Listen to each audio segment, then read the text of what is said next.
देखो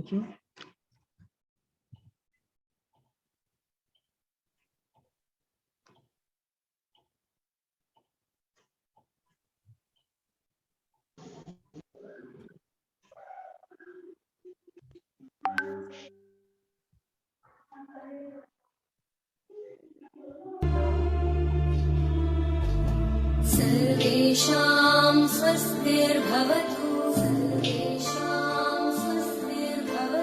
सर्वेषां शान्तिर्भवतु सर्वेषां पूर्णं भवतु सर्वेषां मङ्गलं भवतु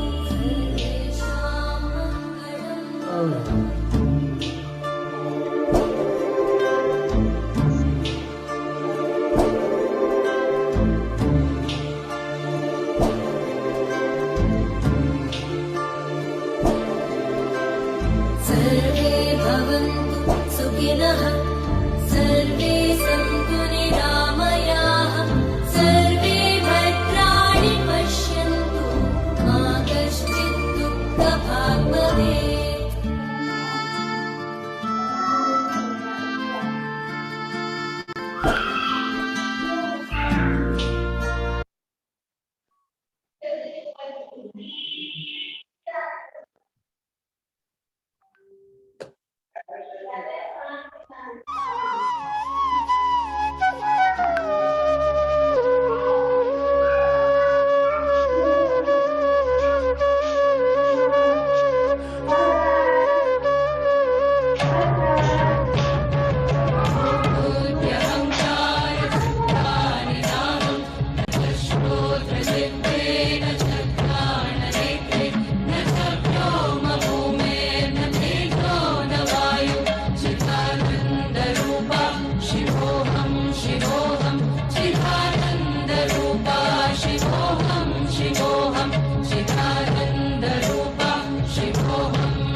Ragini, can you start?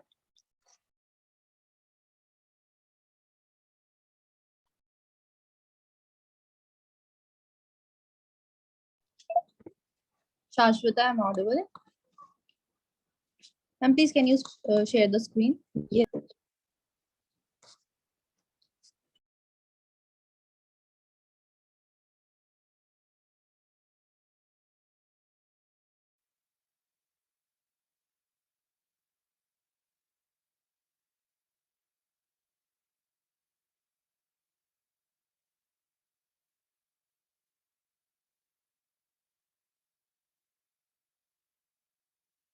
The screen is visible?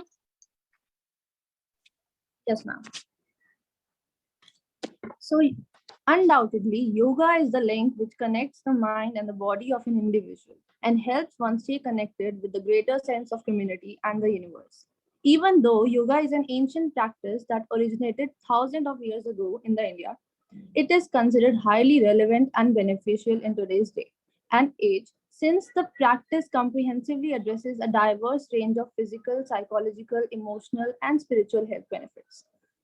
Be it improving your immunity, reducing stress or anxiety, or increasing flexibility of the muscles, yoga ticks all the right boxes and can help you almost do each of the fitness and lifestyle goals aspirations. We know about the physical, mental, and spiritual aspects of yoga, but there are some less known aspects of yoga, that is, yoga in accordance with social harmony. Yoga brings that much needed peace in every individual. It also makes a big difference in one's behavior, though pattern and attitude. I would say yoga is almost indispensable. If you want to be sane, sensible, strong, and intuitive, you have to follow yoga. It is a way to get in tune with your body and inner self. To gain the physical benefits of yoga, you must not to be a professional athlete. There are variations for every yoga pose, and beginners can also do it in their own style. The popularity of yoga is currently exploding across the globe, and millions are turning to yoga in order to live healthier, happier, and more fulfilling lives. Investing 30 minutes of your time daily to practice yoga will be the great investment for your future. So, next next slide.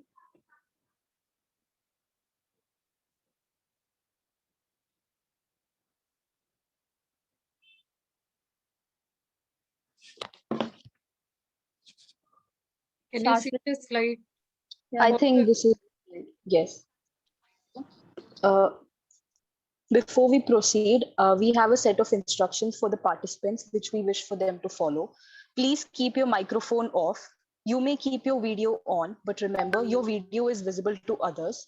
If at any point of the session you get disconnected for some reason, please rejoin the session by using the same meeting link. Please type your questions in the chat box. For attendance purposes and e-certificate, please write your name, institution, and email ID in the chat box. Fill the Google form for attendance. The link will be mentioned in the chat box. Type your name and institution as they should appear on your certificate. We request participants to not raise queries about attendance while the speakers are presenting. Filling of attendance form will be resumed after the question answer session. Thank you.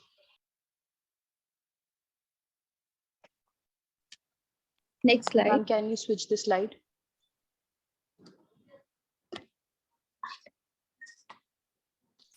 Our principal professor Swati Pal is a Charles Vallance Scholar 1997 and 2008, John McGrath Theatre Studies Scholar 2005 at Edinburgh University. First received the John McGrath Award, author and co-author of many books including A Handbook of Academic Writing and Composition and Creative Writing, A Beginner's Manual, prescribed by the University of Delhi. Professor Swati Pal is the Vice President of the Indian Association for the Commonwealth Literature and Language Studies, Executive Body Member of the Indian Association for the Study of Australia. Presented as a number of papers at both national and international conferences, including a public lecture at the Edinburgh Fringe Festival on the life and works of John McGrath.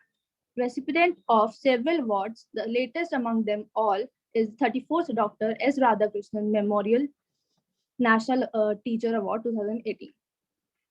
Due to some prior commitments, she could not attend today's meeting. She has sent us her warm wishes to the successful event. Now I would request Sashita to take over.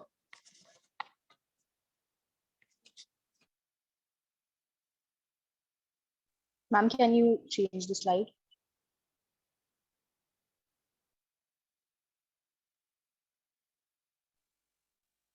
Dr. Jayanti P. Sahu is an associate professor and head of Department of Philosophy, Janki Devi Memorial College, University of Delhi. She has 21 years of teaching experience. She has presented several papers in international and national level seminars. She has also the publication of various articles to her credit. To mention a few, the article titled The Upanishadic View on Self, World and Morality, an assessment with special reference to Arthur Schopenhauer, article titled Schopenhauer on Self, World and Morality, article titled Kierkegaard's Notion of Subjectivity and Assessment.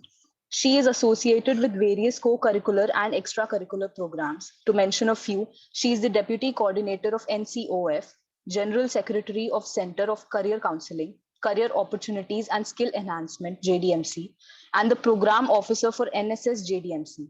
She is also the program coordinator for the regular yoga course and numerous add-on courses that the Department of Philosophy offers, and is the coordinator of the annual department magazine Miraki as well. I request Jayanti ma'am to give her opening remarks. Thank you, Saswita, and thanks for your kind words. So I welcome you all to the Department of Philosophy, JDMC University of Delhi. So I wish you all the happy International Yoga Day. So first of all, my sincere and heartfelt gratitude to all our distinguished panelists who have accepted our invitation with a short notice. Thank you so much, sir. My sincere thanks to all the uh, administrative staffs who have supported us for the technical assistance, and our principal who is always kind to support us for the co-curricular activities. And the theme of this year's Yoga Day celebration is, as all of you know, that is Yoga for Humanity. Our theme is also same with the theme Yoga for Social Harmony. For me, if you ask me what is yoga, so for me, yoga is a science. When I said it is a science, means it is a physical, social science, means physical, social, moral, and spiritual development. I believe yoga is something which is samatvam, a balance between eternalism and nihilism of Buddhism, a balance between sadasti, nasti, cha bhaktavyam of Jainism, a balance between neither nor logic of Sunyavadins, a balance between Brahma Maya of Advaitins.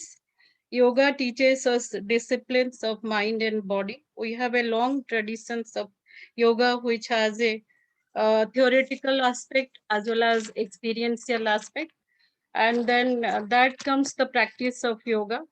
So we have a yoga is a India's gift to the entire world. And as Professor Singh said, that I quote, anything minus yoga is ego is yoga. So basically, when we talk about yoga, we have a long history of the theory also, as well as practices there. We have Karma Yoga, Bhakti Yoga, Jnana Yoga, and Raj Yoga. Generally, we understand yoga means only exercise.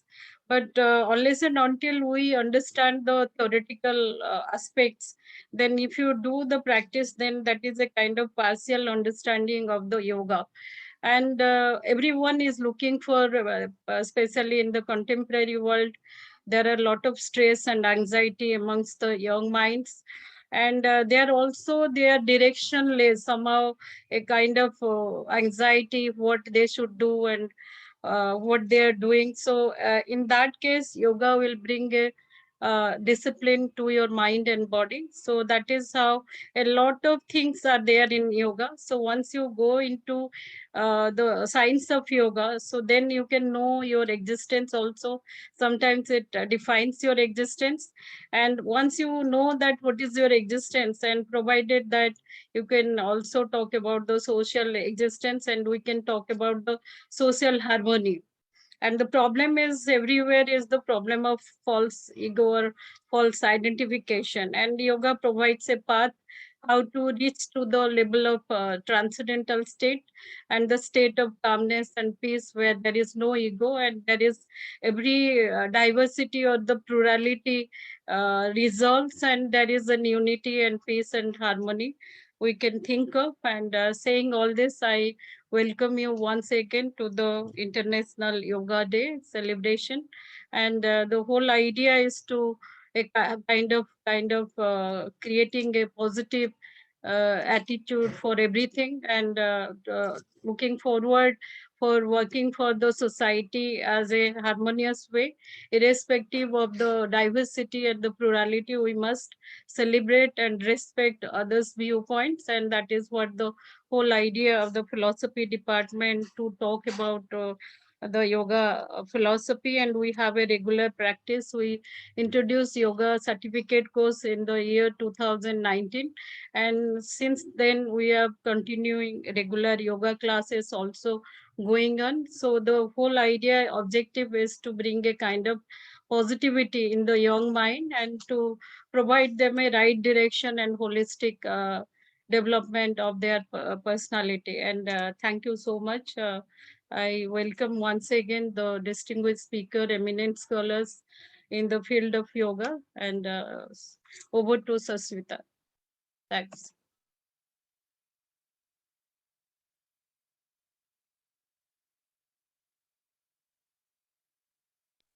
Thank you, ma'am, for your kind words. I would now like Fiona to take over and introduce our panelists.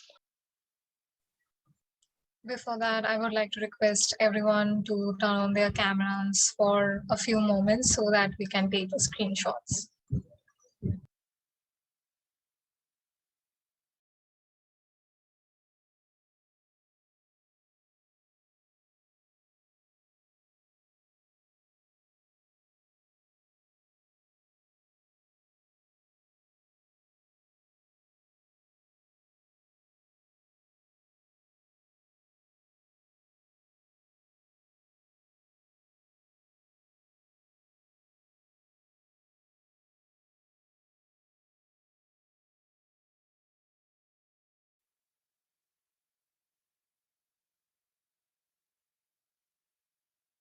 Fiona, carry on. Yes, ma'am. We today have been joined by a panel of 4 venerated speakers. Our first speaker is Professor R.C. Sinha. He has been a professor and the head of the Department of Philosophy, Patna University. He has obtained his PhD from Banaras Hindu University. He has received senior fellowship from the Indian Council of Philosophical Research, New Delhi, to work on the project Religious Identity and the Concept of the Other. He has 40 years of teaching and research experience. He has written 3 books and edited 5 books. He has contributed more than 100 articles in national and international journals. He is a chief editor of Darshanik Traimasit, a quarterly journal of Akhil Bhartiya Darshan Parishad, and also the chief editor of Philosophical Quest. Simant Naitikata, Subaltern Morality, is his new contribution to the field of applied philosophy. He was a member of the Senate and Syndicate of Patna University. He has received J.P. Lokanayak Samman from the Vice President of India, Vidya Bhushan Award from Vidvat Parishad Varanasi for his consistent and continued contribution to academic activities. A felicitation volume entitled Dimensions of Applied Philosophy has been published by Akhil Bhartiya Darshan Parishad to honor his contribution to the world of philosophy. Presently, he is the chairman of the Indian Council of Philosophical Research at the Ministry of Human Resource Development, New Delhi. Thank you so much, sir, for joining us at this event. Our second speaker for this event is Professor Balaganpati Devarakonda. He is the ICCR Chair for Indology and Gandhian Studies, University of West Indies, Jamaica, Kingston. He is presently a professor of philosophy at the University of Delhi. His research interests are in the areas of Indian philosophy, philosophy of religion, social and political philosophy, and philosophical practice. Professor Balaganpati is a certified philosophical counselor by the American Philosophy Practitioners Association. His publications include Philosophical Doctrines of Andhakas, Exploring Early Buddhist Sects of Andhra, Shift in the Classical Indian Conception of Philosophical Practice, Vedic, Itihasa Puranic, and Darshanik, Global Lockdown Calendar, Relearning to be at Peace, Exploring Alternative Conceptions, to name a few. He is a project fellow of the project Great Transition in India, a Korean perspective on Indian studies, being conducted by the Institute of Indian Studies, Hanguk University of Foreign Studies in South Korea. He is serving as a regional coordinator of Council for Research in Values and Philosophy in Washington, D.C., and chief advisor to the Center for Ethics and Values in Ramanujan College, New Delhi. Professor is presently a member of the Research Project Committee of the Indian Council of Philosophical Research, New Delhi. He was the chairman of the governing body of Maitri College, New Delhi, and was a member of the governing body of Bhagini Nivedita College for the year 2020 to 2021. He was a member of the review committee of the Indian Council of Philosophical Research, constituted by MHRD, Government of India. He has guest edited issues of numerous journals and has also been the editor-in-chief of International Journal of Applied Ethics, an annual peer-reviewed multidisciplinary journal published by Ramanujan College. We are really grateful to you, sir, for having joined us at today's event. Our third speaker for today is Professor Balram Singh. Professor Balram Singh has been a professor since 1990 and a Henry Dreyfus Teacher Scholar since 1997 at UMass Dartmouth and at the Institute of Advanced Sciences, Dartmouth, Massachusetts. He is also an adjunct professor at the School of Sanskrit and Indic Studies at Jawaharlal Nehru University in India. He has been a visiting professor at Georgetown University, Harvard Medical School, Yangming University in Taiwan, and Jawaharlal Nehru University in India. He is currently the president of the Institute of Advanced Sciences and also the founder of Prime Bio Inc., a biotechnology-based company. Dr. Singh is the founding director of the Botulinum Research Center, established in 2003 and currently located at INADS. He is also the founding director of the Center for Indic Studies at the University of Massachusetts in Dartmouth. He has published 13 books and over 325 articles, including articles related to India's philosophy and traditions. He is the editor, associate editor of 4 journals, including Biochemical and Biophysical Research Reports, Ayurveda Journal of Health, and International Journal of Indian Culture and Business Management Ayurveda, Health, Happiness, and Harmony book series. Thank you so much, sir, for being present with us today. Our fourth speaker in the panel is Yogacharya Anil Mutkal. He is a committed and passionate yoga instructor. He has over 27 years of teaching experience and advanced training in Ashtanga Yoga of Patanjali. He has completed his MSc in Applied Psychology from University of Delhi and MA in Yoga from Vishwabharati University. He is well versed in many yogic schools. He has conducted several yoga workshops. He emphasizes in promoting a calm and enjoyable atmosphere to all members. Additionally, he has taught yoga to Jdmc students for 7 years. He is also associated with the yoga certificate course being conducted at Jdmc. He has written many newsletters relating to yoga and Ayurveda. He believes that a negative mind will never give you a positive life, and it is only possible when you do yoga regularly. At present, he is working with Delhi Development Authority at Dwarka Sports Complex. We are grateful to you, sir, for being amidst us today. Now, I would like to request the speakers to give their opening remarks on yoga as a holistic activity. I would like to request R.C. Sinha, sir, to share his thoughts on yoga. So before that, I just would like to say something like we'll go by opening remarks by the speakers for 5 minutes each, maybe on the theme that yoga for social harmony. Then we'll discuss the questions put, given by the students. Then we'll go by that way. So, over to Sinha, sir. Oh. So I must offer my namaskar to each and everyone. Hopefully I will keep time. I will speak less. So celebrating International Yoga is privilege for India, because this ancient science of yoga was almost forgotten. But the credit goes to our Prime Minister, who introduced it as International Yoga Day. And almost all universities and colleges in India and outside India, they are celebrating it. I extend my all good wishes to your college, and especially I'm thankful to Professor Jdmc Sahuji, who invited me. Since there is a constant of time, I will straightway come to just mention 3 to 4 sutras of Patanjali Yoga Sutra. So first sutra, that is Atha Yoga Anusasanam.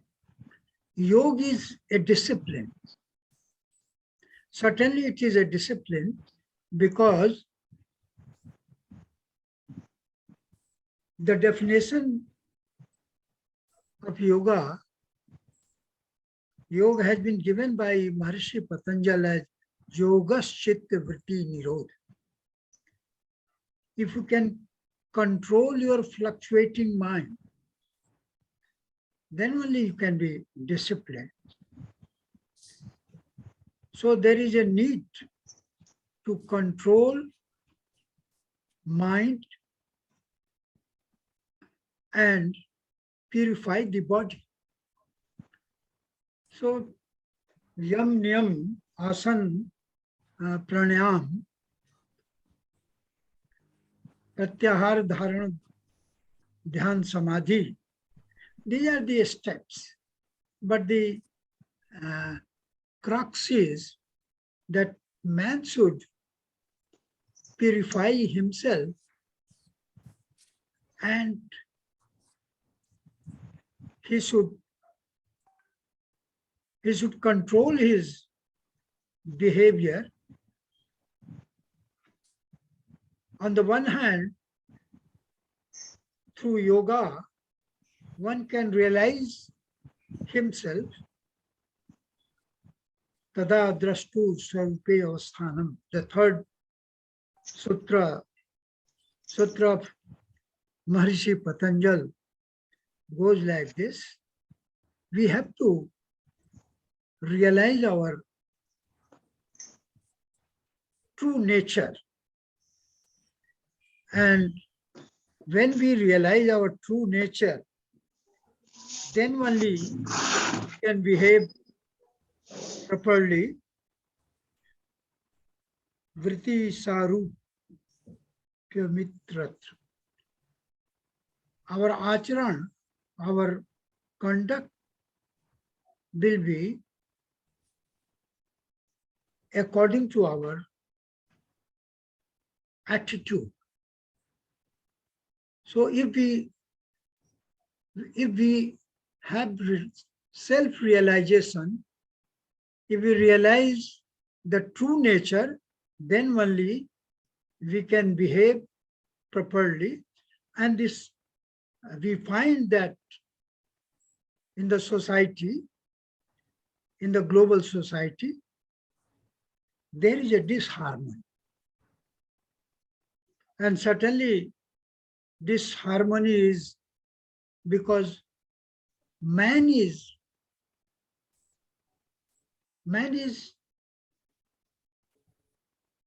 the sole bearer of values of life, and if man is not purified, if man is not upright, his behavior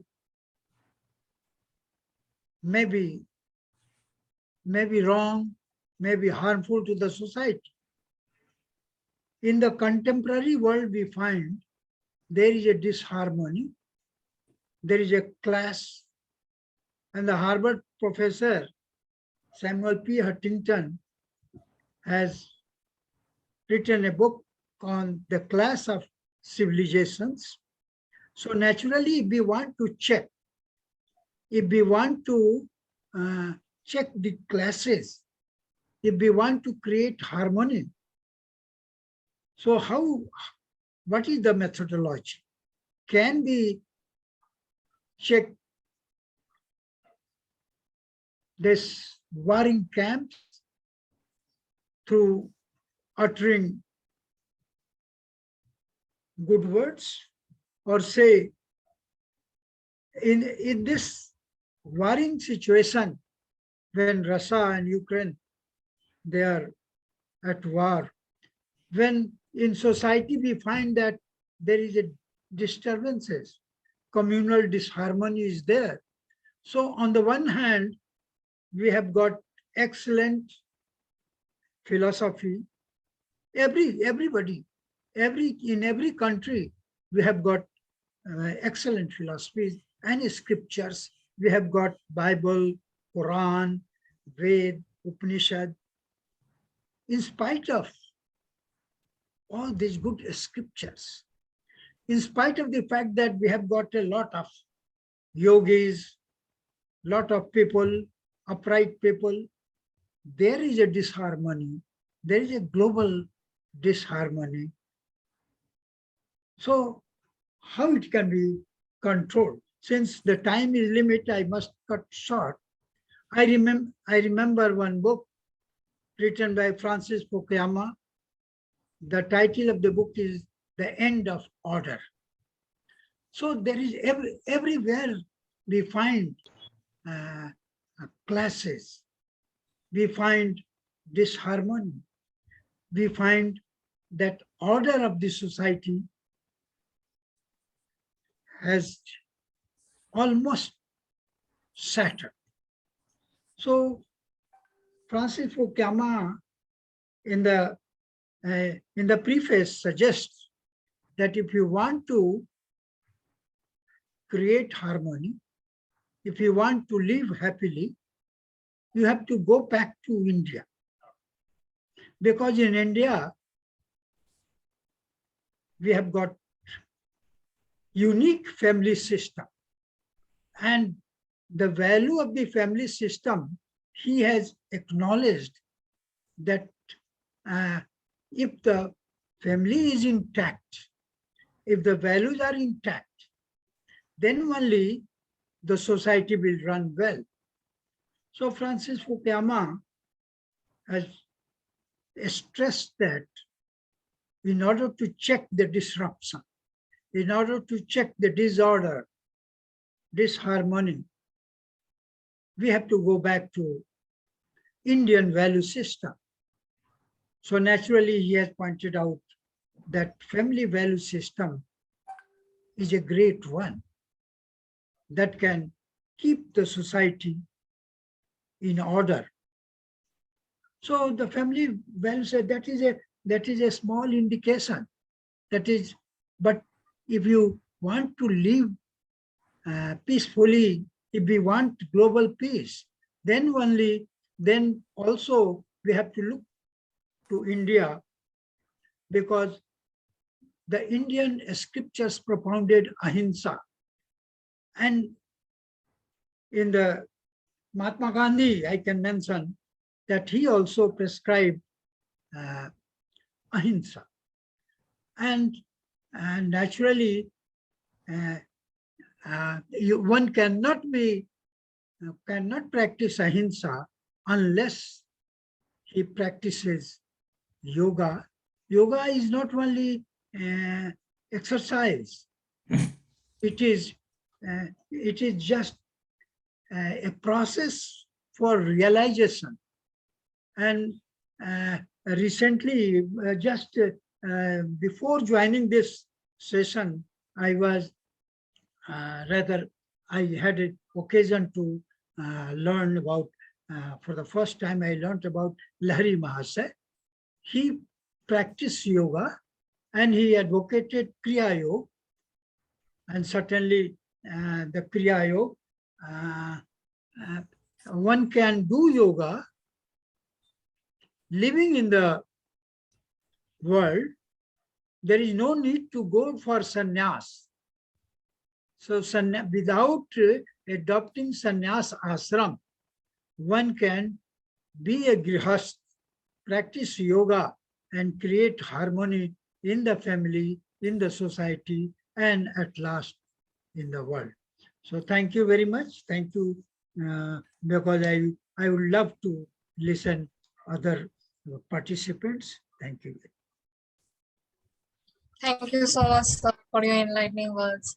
I would like to call upon Dr. Balaganpati, sir, to say some words on yoga as a holistic experience.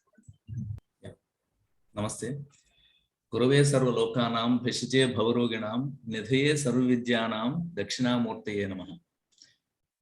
If we are celebrating International Yoga Day, we have to invoke the presence of Adi Yogi. Dakshinamurti is considered to be Adi Yogi, the first yogi.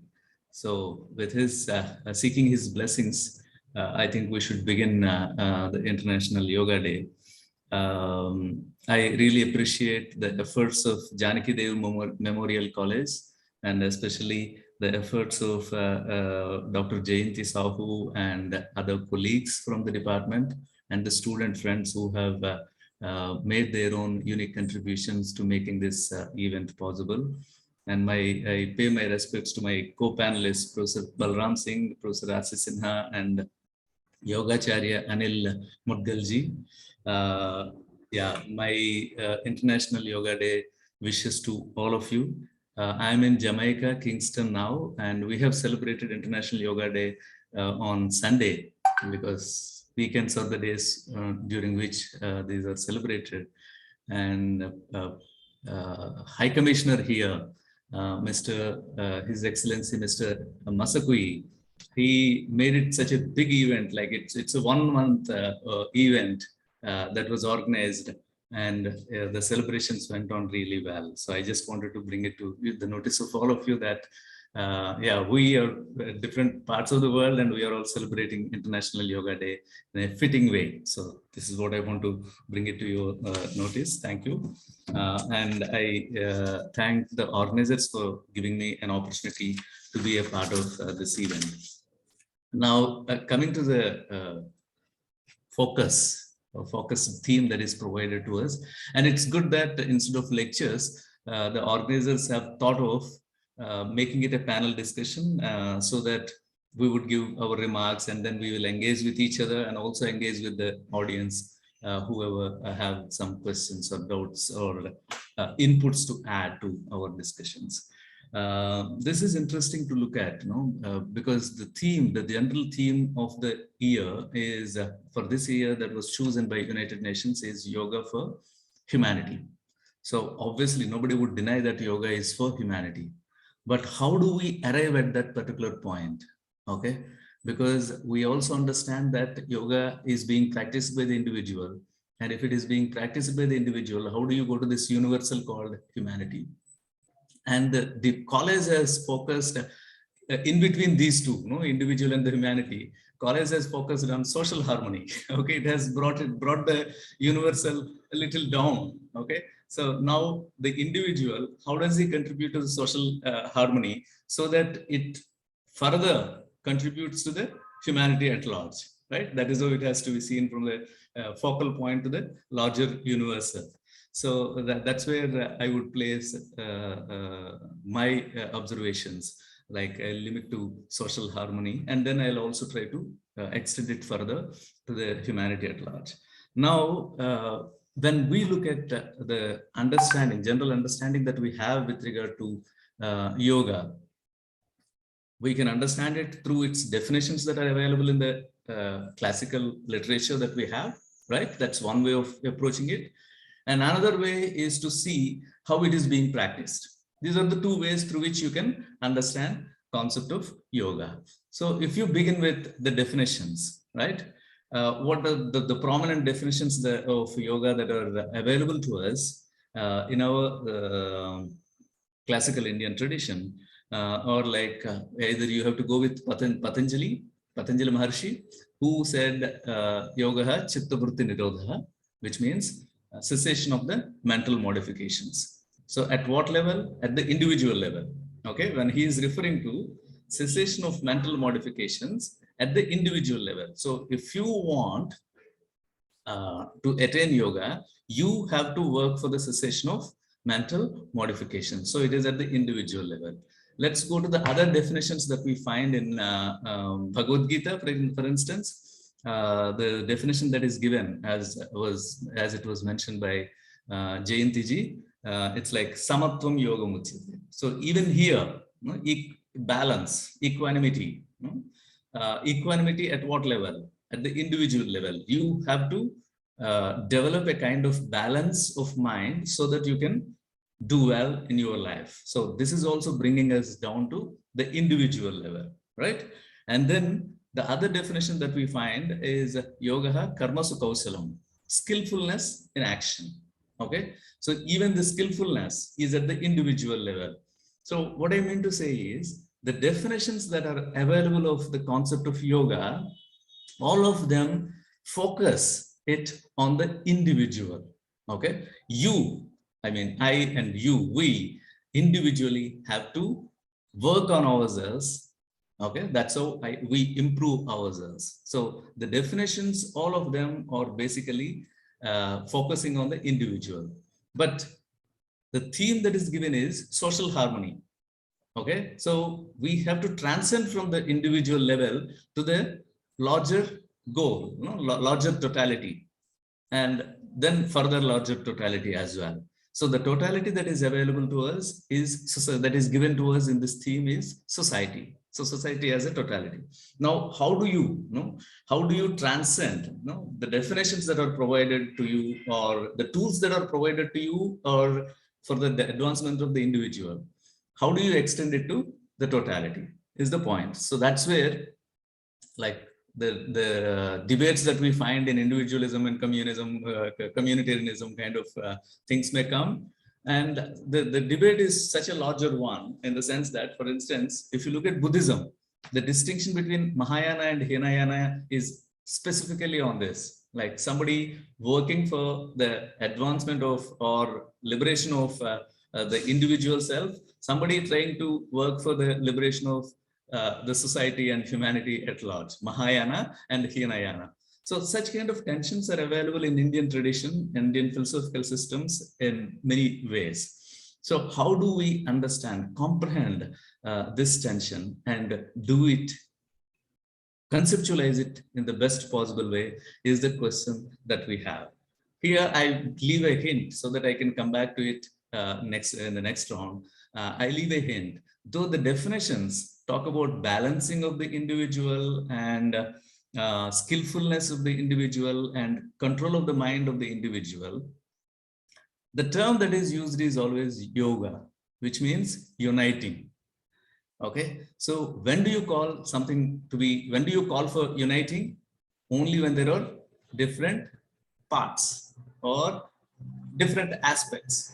So this uniting is the one which tells you that by balancing, by nurturing the skill, by cessation or stopping the mental modifications, what you try to do, what you at the end, what you achieve is you unite yourself. Okay, so what is it you unite yourself is the point, is the hint which helps us to go beyond ourselves, to unite ourselves with the other human beings, other non-human beings, other nature and the cosmos. So this is how it gets extended beyond the individual to the society, to the world, and at the larger level, even to the cosmos. So this is how the definition and understanding ought to be balanced. So these are my few remarks, initial remarks on this theme. Thank you so much. Thank you so much for your thought-provoking remarks. Now I would like to call upon Professor Balram Singh to share his thoughts on it. Thank you very much. I wish you all very satisfactory yoga day. I don't think there is happiness because if there is a happiness, then there is a sadness. So yoga is beyond all that. So the only thing we can get is santosa. And that is also, according to Patanjali Yoga Sutra, you have Socham, Santosa, Swadhyay, Tapa, and Iswar Pranidhanani. And when Iswar Pranidhanani, you can get to the status of Yusura only through yoga. And when you get there, you are beyond all the raga and dvesas and love, punya and papa, which means, that once you are beyond, and if everybody is beyond, there is no social disharmony. Harmony is a word actually that harmos. It comes from harmos, which means to join, which is exactly the same meaning as that of yoga, is to unite.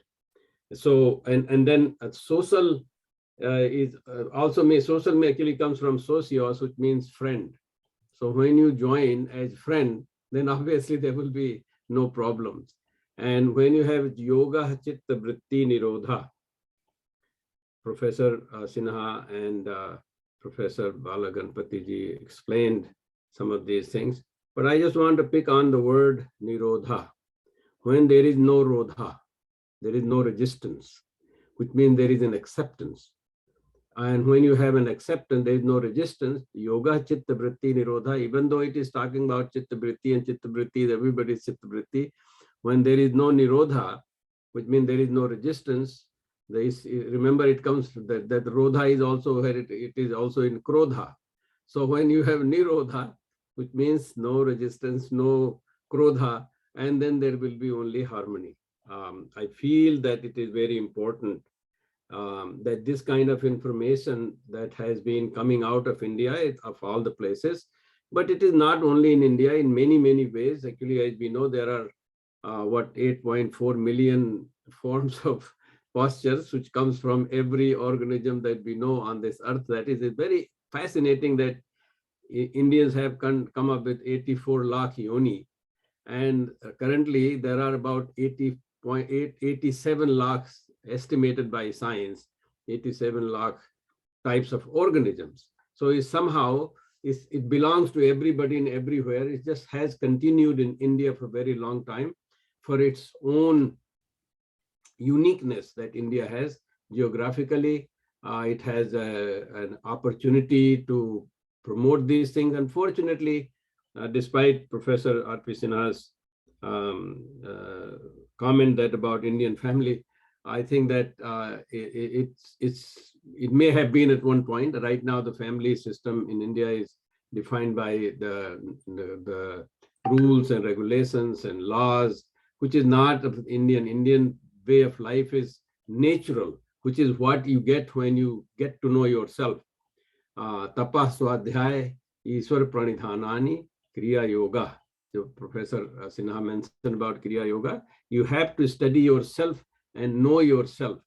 Then when you know, so dharme nidhanam shreyas par dharmo bhayava. As Bhagavad Gita says, when you get to know yourself by studying yourself, and when you know your own nature, then when you live together and have harmonious life, that is more important and valuable. But since now we have the whole world has a system of laws, and there are politicians who are telling you how to live your life and how you can fight with each other so that they can be in power. I think this is very different. It is wonderful that United Nations and 177 countries of the United Nations who agreed with this. This is a very great beginning, whereby hopefully then we will live according to our own nature, Swabhava, by doing Swadhyay and knowing our Swadharma, so that then we are very healthy. As I say, I see many of the students who had taken the class that I recently finished, that includes Fiona, that word means that you know Swa-astha, when you are in yourself, when you establish in yourself Swa-astha, that is the health. And so you can live a healthy life, a healthy family life, healthy social life, healthy international life, and reach to the level of Vasudhaiva Kutumbakam. And I hope that this initiative, especially with young people at Jdmc, and philosophy department and many others who are joined here, the efforts will eventually lead to that kind of understanding throughout the world. And we wish you all a very satisfactory Yoga Day. Thank you so much, sir, for your enlightening words. Now I would like to call upon Yogacharya Anilji to share his thoughts on yoga. आज का अंतर्राष्ट्रीय योग दिवस जिस प्रकार से मैंने देखा, आज 8वां अंतर्राष्ट्रीय योग दिवस है। 7 बार पहले मनाया गया, पिछला 2 कोविड में ऑनलाइन ही हुआ, ऑफलाइन नहीं हो पाया। हर स्कूल, कॉलेज, सारी संस्थाएं, योग की ऐसी क्रांति मैंने तो अपने 45 साल के जीवन में कभी देखी नहीं। योग ऋषि जो हुए आज तक, उनकी आत्माओं को कितना आनंद होगा कि योग की ऐसी क्रांति हुई। सरकार ने भी हॉस्पिटल्स खोल के मेडिकल पे खर्चा कर के जब पता लगा लिया कि इनसे कुछ नहीं होगा, तब उन्होंने देखा कि अब तो योग करना ही पड़ेगा। और केवल भारत नहीं, यूनाइटेड नेशंस ने भी जाना कि योग ही उपचार है। भगवान कृष्ण ने बताया कि कार्य में कुशलता योग से आती है। बुद्धि युक्तो जाहति ही उभे सुकृत दुष्कृताम तस्माद् योगा युजस्व योग कर्मशु कौशलम। मानवता की बात आज हो रही है। मानव के भीतर ढेरों तरह के तंत्र हैं। 650 मांसपेशियां, 207 हड्डियां, करोड़ों हजारों करोड़ कोशिकाएं। जब हम योग के अभ्यास में आसन प्राणायाम करते हैं, यम नियम साधते हैं, सेल्फ एंड सोशल डिसिप्लिन, फिर उसके बाद प्रत्याहार, धारणा, ध्यान, समाधि तक पहुंचते हैं धीरे धीरे अभ्यास से, तो पहला समन्वय, पहला संतुलन तो भीतर के सारे अंगों में बनने लगता है। पंच तत्व, सप्त धातु, त्रिदोष, इन सब का संतुलन आने लगता है। उसके बाद धीरे धीरे फिर मानव के भीतर से, मस्तिष्क के भीतर से बाहर झलकता है वही योग का प्रभाव। जो नियमित आसन प्राणायाम का अभ्यास करेगा, उसके स्वास्थ्य में झलक दिखाई देगी, उसके स्वभाव में प्रसन्नता होगी। आयुर्वेद में भी कहा गया है ना, सम अग्नि सम धातु सम वायु मल क्रिया प्रसन्नात्मेन्द्रिय मना स्वस्थया इति भी धीयते। तो वो स्वास्थ्य प्राप्त करने के लिए आपको नियमित केवल आसन और प्राणायाम तक सीमित नहीं रहना पड़ेगा। बैठने का तरीका, मन की प्रसन्नता, मल मूत्र के शुद्धिकरण में सरलता हो, कष्ट ना हो, भोजन का अनुशासन, सोने का जागने का संतुलित समय। यह योग ना तो बहुत सोने वाले का सिद्ध होता है, ना बहुत जागने वाले का, ना बहुत खाने वाले का, ना कम खाने वाले का, उपवास निराहार करने वाले का। भगवान कृष्ण ने भी अर्जुन को समझाते कहा, समत्वम योग उच्चते। समभाव से किया गया योग आत्मा को ऊंचाई तक ले जाएगा। जब हम योग का अभ्यास करते हैं, आसन में मान लो हमने कोई एक आसन किया, कोई भी आसन, फॉर एग्जाम्पल धनुरासन, उसमें रुके हुए हैं, मांसपेशियों के खिंचाव को करके रुके हुए हैं। तब उस अवस्था में आपने मांसपेशियों के तनाव खिंचाव का आनंद लिया। फिर आप जीवन में जब तनाव आता है ना, तो उस तनाव की तैयारी पहले से कर लिया आपने। जैसे बच्चों को एग्जाम से पहले प्री बोर्ड कराया जाता है, फिर बोर्ड का एग्जाम होता है, ऐसे आपने रोज नियम से सांसों को साध लिया। सांसों से जुड़ा हुआ है शरीर को साध लिया आसन प्राणायाम के माध्यम से। तब फिर भीतर का सारा बैलेंस, बाहर का सारा संतुलन आप अपने रिश्तों में, अपने मन की प्रसन्नता में, अपने नियम अनुसार जी पाओगे।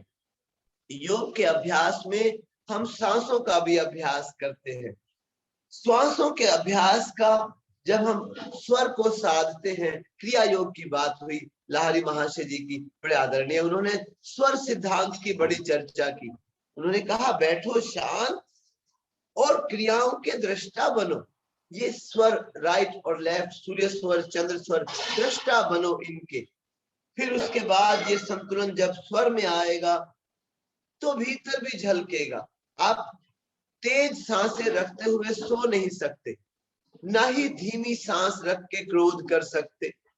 सांसों से सीधा सीधा मन और शरीर जुड़ा हुआ है, और ये जोड़ जितना मजबूत होगा, आपके भीतर से व्यक्त जितना अच्छा होगा, उतना बाहर भी झलकेगा और आप जीवन का आनंद ले पाओगे। यकीन मानो, अगर आपने रोज का आधा घंटा 1 घंटा निकाला शरीर के लिए, आसन और प्राणायाम किए, जीवन में अनुशासन लाए, यम नियमों का पालन किया, तो आपके बाकी के 23 घंटे बड़े आनंद से होंगे, आनंद से जी पाओगे।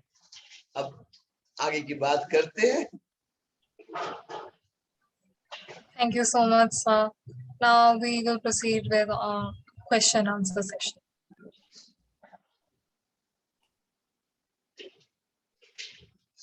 I thank the panel for giving their enlightening words. We have collected numerous questions from students in our department, and we have condensed them into 8 broad questions, which we plan to go ahead with in 2 different ways as the panel wishes. The first way would be answering each question turn by turn, where I will read out the question and move on from one speaker to the other. And each speaker will be given around 5 to 8 minutes per question. Or the second option will be I will read out the questions in the beginning, and the speakers can take turns to deliver a composite speech addressing all the questions for around 20 minutes per speaker. We will proceed as the panel wishes.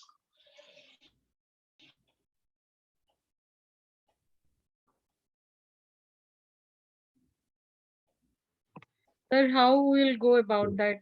Whether we'll go by one the question, or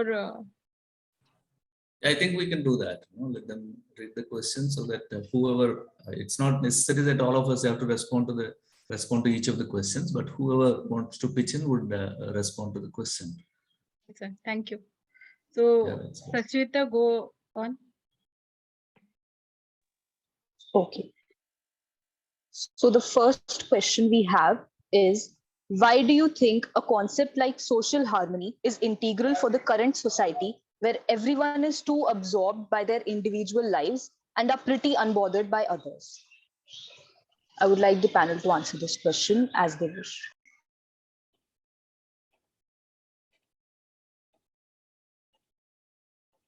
Has been directed. Who will be?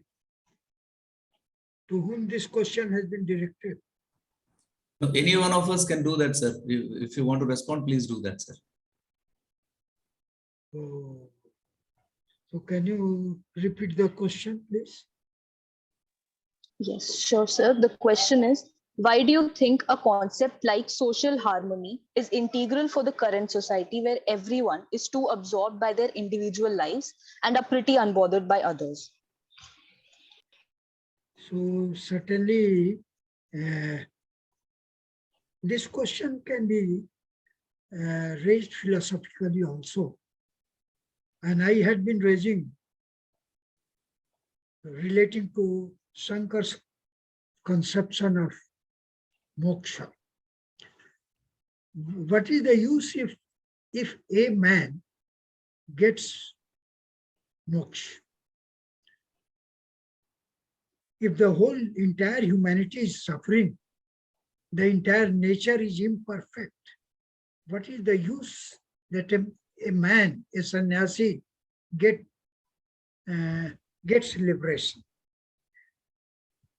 This question, I got the answer from Sri Aurobindo's integral philosophy.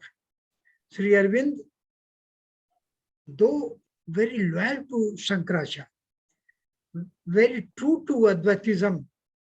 Advaitism is the core philosophy of India, and Shankaracharya is the most dominant philosopher of India. Sri Aurobindo modified his Advaitism, rather rejected the concept of the Mayavad, and he talked about the Sarva Mukti instead of Mukti.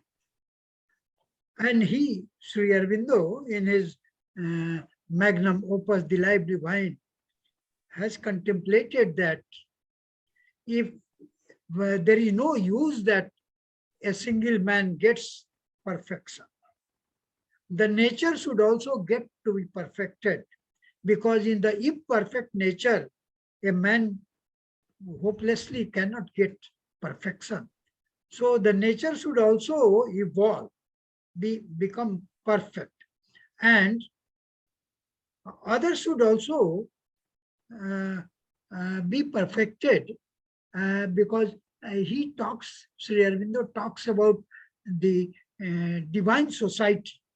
So the divinity should not be confined to the one person, and the entire humanity should be uplifted.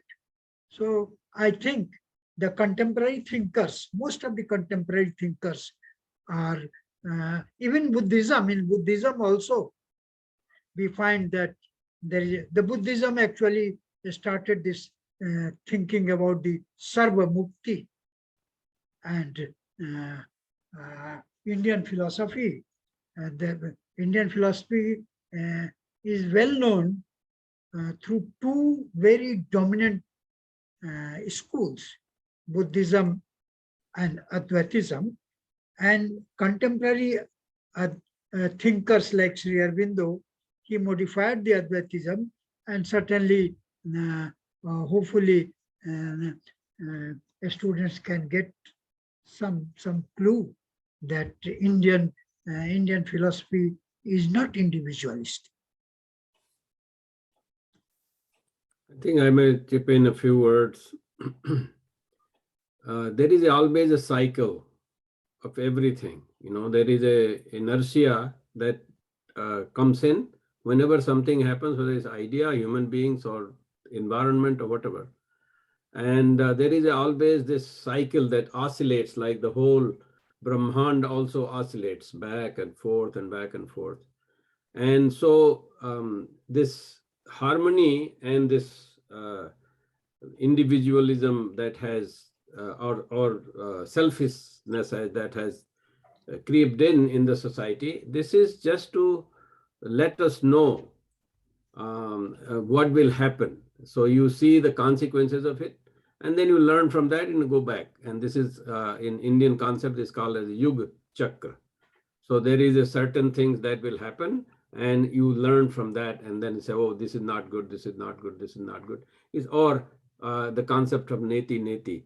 In science also we do this. Many times we look at things and then we say, oh, this is not enough, this is not enough. Eventually we find science is not enough.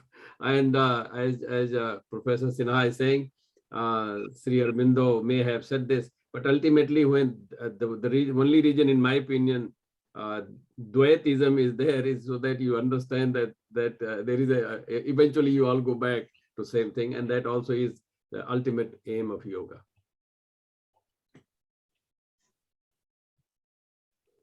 Yeah, I would believe that when we talk about whether the concept of social harmony is integral to current society, see, when we, the second part of the question says, when their lives, the individual lives, or like everybody is absorbed in their lives and unbothered by others. So how do we look at this kind of an individual life? No? Basically, you're reducing the individual to mere a consumer of the products, and only that way you can see individual to be absorbed in his life without bothered about the other. Otherwise, individual life is always related to others' life. No? Life itself, when we call it life, especially human life, what we mean is it is related to the other, and that's how this life becomes possible. So the integral relation of one to the other is assumed in the very concept of life itself. So that's how you cannot differentiate yourself, your life to be secluded and different from away from the other. So that's not possible. For instance, you are living in a house. You cannot say that I only bother about my own room and I don't bother about the total house. No, you have to take care of the house as well. Similarly, you cannot say that I will only take care of myself and I will not take care of my wife and my kids, my family, right? That's not possible. So taking care of yourself also means taking care of your family. So this is how it gets extended. No, you never remain with yourself. You always try to extend yourself beyond you. And this extension, how far you can extend is the point. No, that's where you have to extend it to the humanity at large or cosmos at large, so that you can live in consonance with the other. So that's how you become an integral part of it. So it is not that you have a separate life of yourself. You are a part of only a bigger whole that is existent around us. So it is always available to our senses and mind that you are part of the totality. So you are an integral part of the totality. Only thing is we try to like avoid thinking in such a way, and yoga is the one which tries to help us to think in that way by looking into your own self. So that would be my response. जब योग की बात की जाती है तो समाज की बात अपने आप आ जाती है. Man is a social animal. हम सोशियोलॉजी में भी पढ़ते हैं, man is a social animal. योगाभ्यास की जो परिभाषा ग्रंथों में बताई गई, उसमें एकाकीपन की तो कहीं चर्चा नहीं है. उसमें प्रसन्नता की बात है, मिलनसारता की बात है, प्रेम भाव की बात है, जुड़ने की बात है, समाज की, परिवार की, शरीर की. जैसे ये शरीर बता देता है ना आपको सीढ़ी चढ़ते हुए कि दिल की धड़कन बढ़ गई तो उसकी बातें सुन लो, ऐसे ही समाज में भी कुछ कुछ मालूम पड़ने लगता है कि कहाँ गड़बड़ है. ये कोविड के 2 साल जब लोग घरों में बंद हो गए तो हमने सोशल होना बंद कर दिया. कितने ज्यादा लोग ऐसे हुए जो उदासी में भर गए. कुछ बुजुर्ग थे, बीमार थे, बच्चे घरों में बंद हो गए. सबके पास तो बड़ा घर नहीं है, 2-3-4 कमरे का फ्लैट है, ऐसे घर है बहुत लोगों के पास. तो फिर सब लोग अकेलेपन में आ गए थे. ये बड़ा जेन्युइन क्वेश्चन है, बड़ा अच्छा प्रश्न है. ऐसा लगा बहुत लोगों को कि ये 2 साल में सब घर में बंद हो गए, अकेले हो गए, इंडिविजुअल हो गया. और साथ साथ में ऐसा माहौल भी आजकल जो पश्चिमी शिक्षा ने हमें सिखाया है कि सेल्फ पे ही फोकस करो, धन कमाओ, संपत्ति इकट्ठी करो, उसने भी यही सिखाया. लेकिन भारतीय परंपरा थोड़ी अलग है. हमने धन को पीछे रखा, प्रेम को आगे रखा. योग में भी हमने स्वास्थ्य को आगे रखा. कहा भी गया है, पहला सुख निरोगी काया, दूजा सुख धन में है माया, घर में हो माया. ठीक, अगर हम इंडिविजुअल पे फोकस करेंगे तो वो इकट्ठा करता जा रहा है, कलेक्शन करता जाएगा चीजों का, सामान, रंग बिरंगे पत्थर, रंग बिरंगी धातुएं. लेकिन हम इस शरीर को अगर भूल के वहां जा रहे हैं तब है फॉल्ट. आवश्यक है समाज का हिस्सा बनना, प्रसन्नता, सोशल होना. जब सोशल नहीं हुए तब बीमारियों का घर बन जाएगा शरीर. आप सोशल हो गए. पुराने समय में परंपराएं थी, सब बुजुर्ग एक साथ बैठते थे घरों में, चौपाल में इकट्ठे होकर बात करते थे, बातें होती थी, परिवार मिलते थे शादी ब्याहों में, फंक्शंस में. वो सब धीरे धीरे हटता जा रहा है. लौटेगा. Body of knowledge repeats itself. हर 50-100 साल बाद दोहराया जाता है वही परंपरा. देखो योग वापस आया ना, कहाँ गया. ये सामाजिकता भी वापस आएगी. जो अकेलेपन, जो एकाकीपन का जीवन था, वो था 2 साल का फेज, वो चला गया. फिर दोबारा समाज की उन्नति आएगी, फिर वो प्रसन्नता आएगी. अब घबराने की बात नहीं.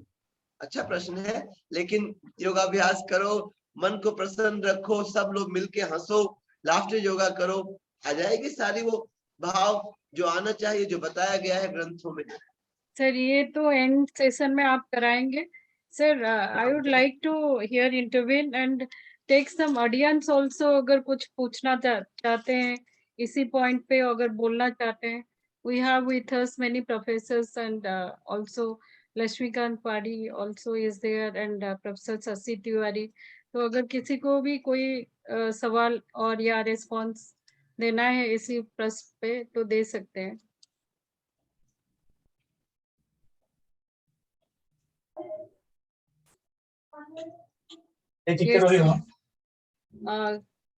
अपने आप को अनम्यूट कर सकते हैं. They can ask the panelist about whether they are satisfied with this answer. Like if there is no comment, so I am totally is a confused. I have a comment here.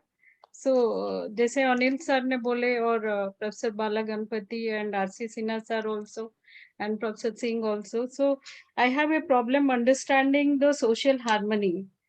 So though we have a very rich traditions and culture, we belong to that but when it comes to the contemporary practice of traditional values, we provide the many lectures, that theoretical understanding of the Indian text and everything.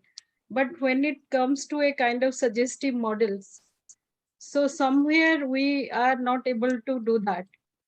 So whether that is an extended model of Vasudhaiva Kutumbakam or any kind of samatvam which we are talking about, yeah, yoga karmesu kausalam. So why this? If there is a kind of intellectual mindset is going on to remove the stress and the problems of the life, then still people are not happy with their life, and still there are disharmony or a kind of ideological differences which leads to a kind of conflict situation, and that conflicts leads to a kind of egoism, creating egoism. And then what is the answer? The answer which we are giving in every seminar or platform, that saying that our tradition is very rich. When it comes to implementation part, as also we see in case of NEP, coming with so many ideas, idealistic concepts, but whether that will be successful or not, like the time has come, we should go for more implementing and kind of suggestive models, so that I think the yoga day which we are talking about, international yoga day, if we celebrate one day and the rest of the days we are not doing anything, so then I don't think the question will remain same as they have put forward before you, that why do we talk if when there are so many differences, so many egos, nobody likes others, and there is a egoism everywhere, whether we accept it, reject it, truth is something different. So that academia needs to address. That is my submission to the panelists.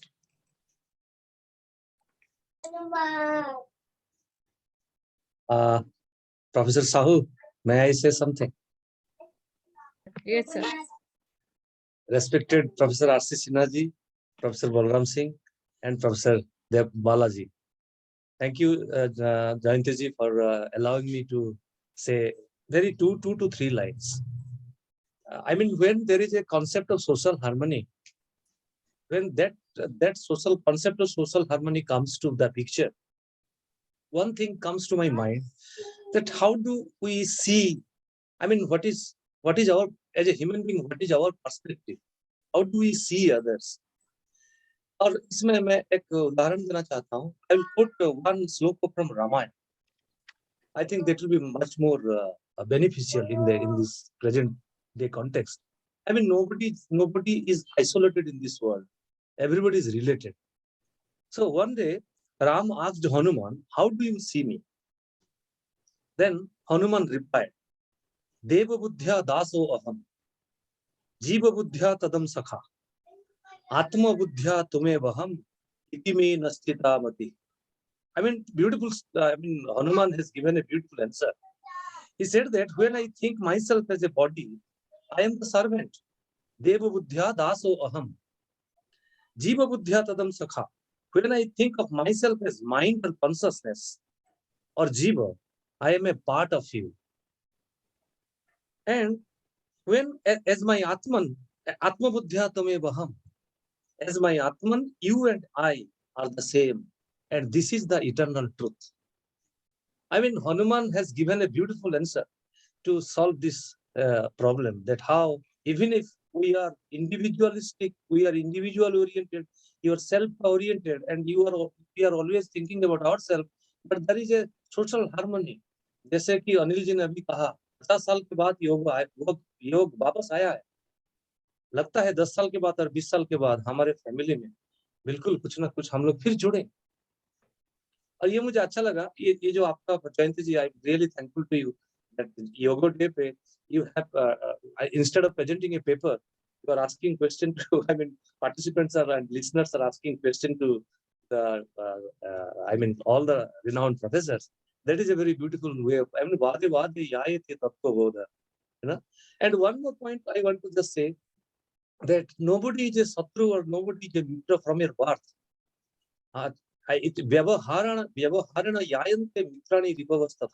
It is your behavior that makes you enemy or friend. I mean, nobody is a Satru or nobody is a Mitra from your birth. It is your behavior that makes you a Satru or a Mitra. I mean, social harmony will be established by your behavior. With these words, thank you for giving me time. Thank you. Thank you. Thank you so much, sir. Thank you. Thank you. Thank you. So should we move to, if any comments or any answer No, would like to? The one sentence comment, in spite of all the disharmony, disorder, we go on living.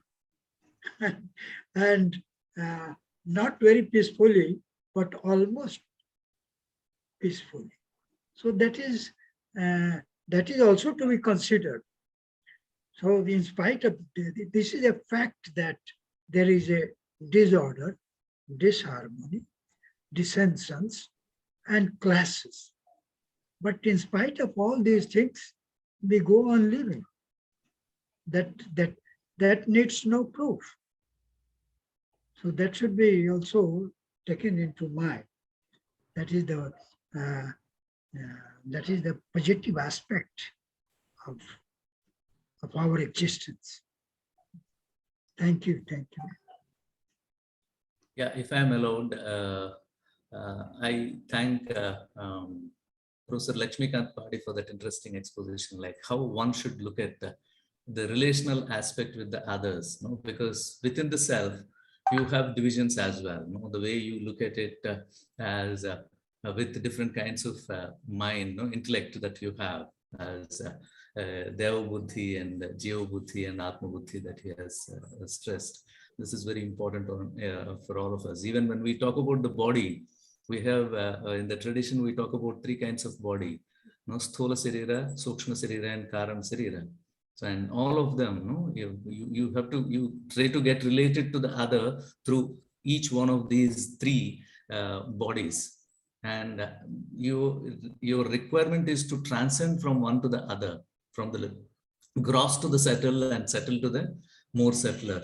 So how do we do that is the concern. But I clearly understand the question that you have raised, Jayanti ji, when you are saying, we're all talking all the time, and we have been talking, and this would go on for so many other years as well, no? Future times as well. But what is the impact that it is on the society is important. When we invoke this classical Indian traditional knowledge system, it is not that, no, when we are raising this question, yoga for social harmony, it is not that yoga was conceptualized for the sake of social harmony at that particular point of time. No, that the knowledge system that was developed at that particular point of time is with a different kind of orientation, because there were different kind of demands at that particular point of time. Okay, so the demands of that time have produced that knowledge system, because the quest of the knowledge, the quest of the individuals was something more than or different from what we have. Now, what we are doing is we are picking up a knowledge system from there and trying to apply it on our contemporary situation. And that's how we want to see it as useful to the social harmony, you know, as a solution to the disharmony that we see, etc. We can only talk about harmony when there is disharmony. If there is harmony, you don't talk about disharmony, right? Or if there is harmony, you don't have to talk about harmony at all.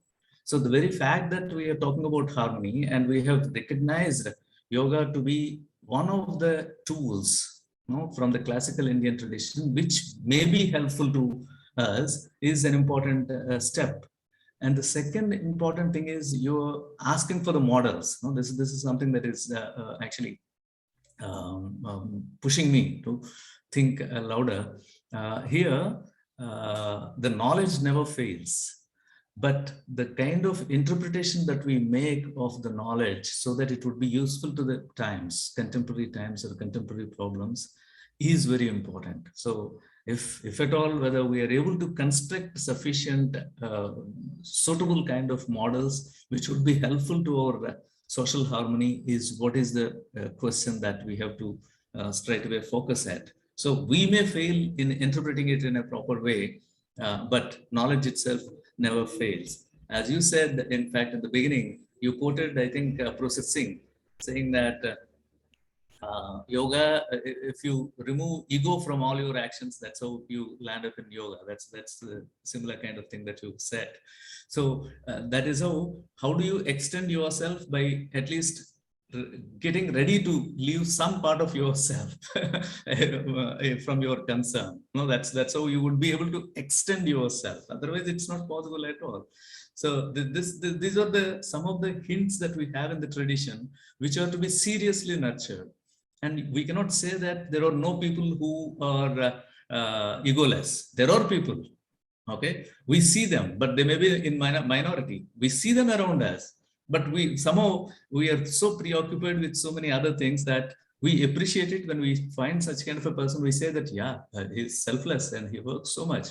We appreciate that, we feel that, but we are not able to get connected so that we can also do similar kind of thing. So this is where we are stopping ourselves, and that's why yoga helping us to look into our own lives and helping us to like unify ourselves with the other plays a key role, I believe. No? Thank you.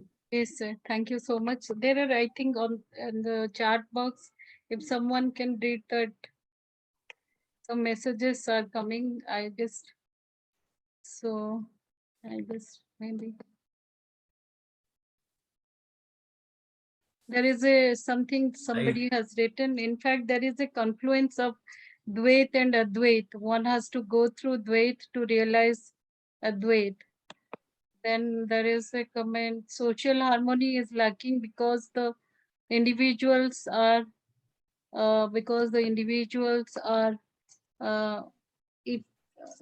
if all or most of the individuals attain individual harmony within themselves, social harmony is bound to come. So we have to focus on the factor of implementation in the right way under competent supervision. I think Professor Tiwari, if you said you like to say something, you can say also, or else we'll move to second question.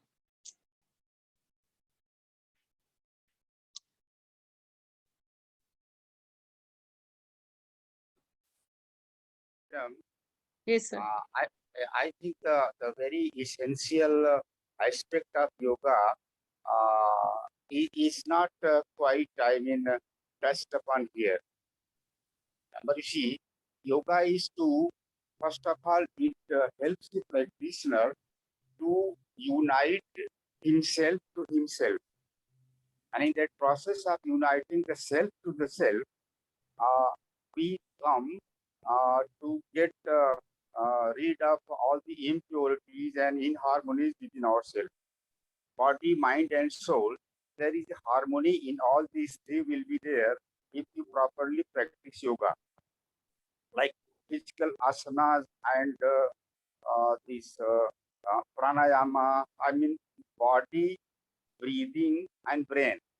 When we practice all the aspects of yoga, which has been explained very clearly in Patanjali's Yoga Sutra, then we will become a balanced man. Not only balanced, we will become a wise person.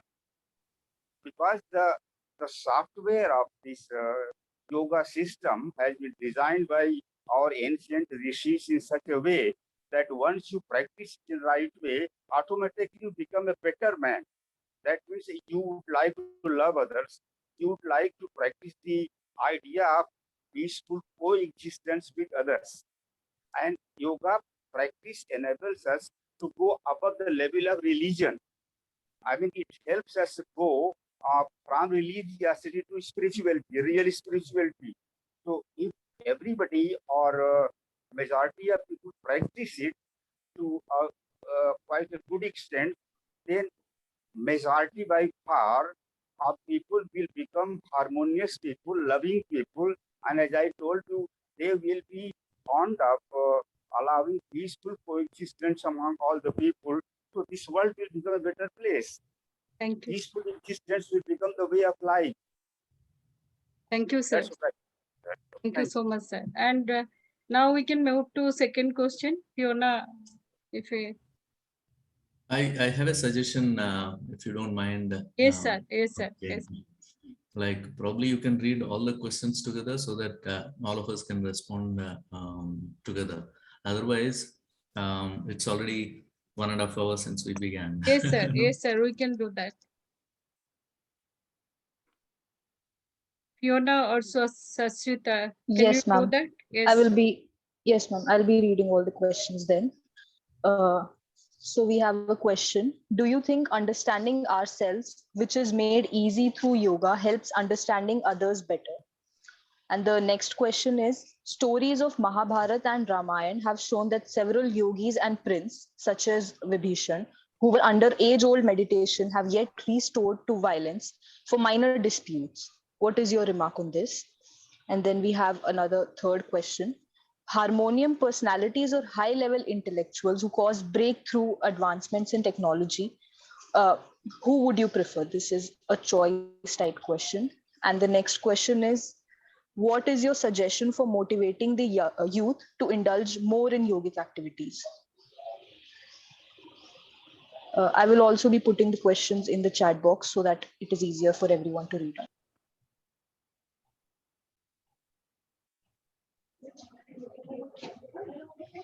मैं थोड़ा सा उत्तर देना चाहूंगा। व्यक्ति समाज की इकाई है। जब हम व्यक्तियों में हार्मोनी की, समन्वय की, प्रेम भाव की बात करते हैं तो व्यक्ति भीतर से शुरू हुआ। पहले स्वयं के भीतर आएगी हार्मोनी अपनी कोशिकाओं के प्रति। अक्सर हम लोग उपनिषदों में, वेदों में मंत्रों की बात करते हैं। मंत्र बनता है एक सुझाव के रूप में। मंत्री जो होते हैं वो सुझाव देते हैं, मंत्री जो मंत्र दे।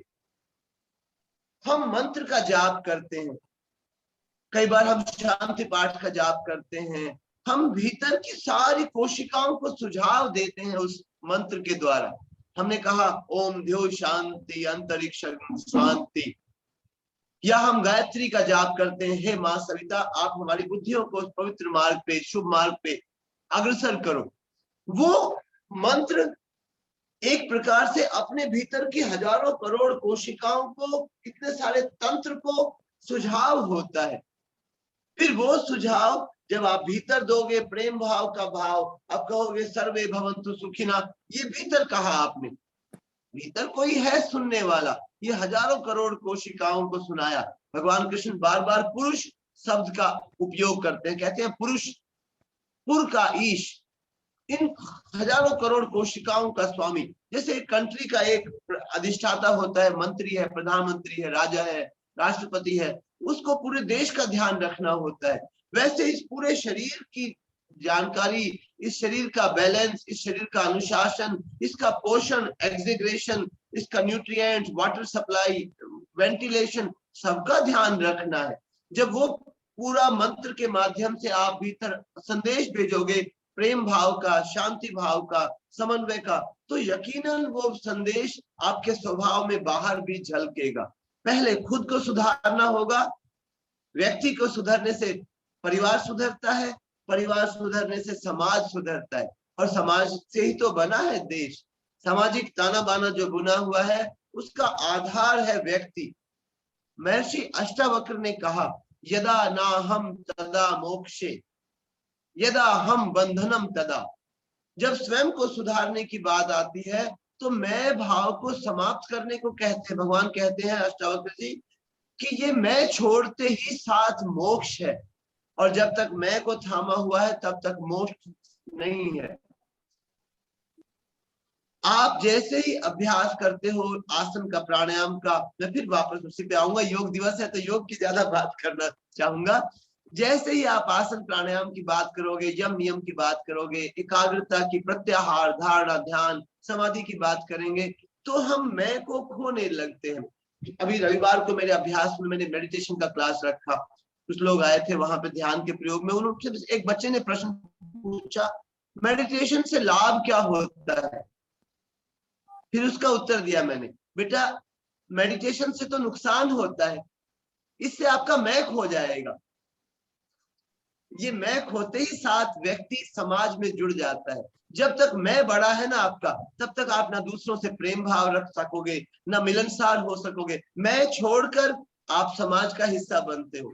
जिसके भीतर जितना बड़ा, जितना भयंकर, जितना कठिनता से मैं भरा हुआ है ना, वही उतना ज्यादा समाज का विरोधी हो जाएगा।